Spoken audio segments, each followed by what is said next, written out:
पुणी ओडिशा आसिबे केंद्र गृहमंत्री अमित शाह एही मास शेष आड़कू 2 दिन ओडिशा गस्तरे आसिबे।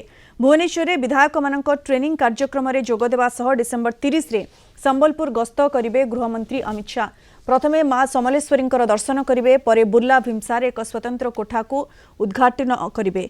एहा परे कुदपाली को आसी स्वाधीनता संग्रामी तथा सुरेंद्र साय भाई सहित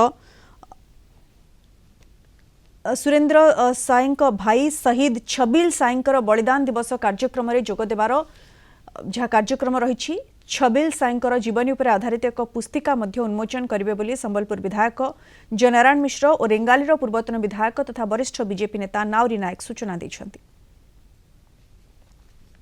नेचुरल ओडिशा रे लोकंकर बीजेपी प्रति भरोसा बढ़ी। ओडिशा राज्य सरकार रही 20 पार्लियामेंट जितिया पर निश्चित भाव में ओडिशा आज ओडिशा रे एबे प्रधानमंत्री 3 दिन रही जाइछन डीजी सम्मेलन सारिकी अमित शाह रही जाइछन्ती एवं आमर पुणी राष्ट्रपति एठी कार्यक्रम लंबा 5 दिन कार्यक्रम पुणी एबे आसीबे आमर पुणी प्रवासी भारतीय मानकर एठी बड़ गेट टुगेदर हम अमित भाई पुणी मझिरे एबे आसीबार कार्यक्रम चूड़ांत हेले मु जणैबी आपन 28 29 30 ये 3 दिन 2 दिन आसीबे से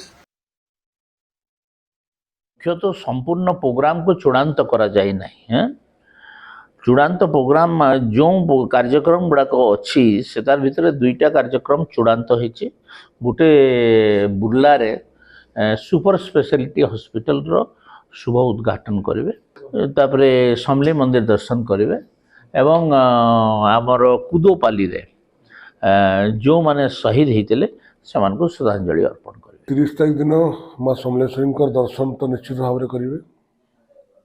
तो संगे संगे जोड़ा संबलपुर निकटस्थ सिंदूरपंख पाखे कुदोपाली जो कुदोपाली रे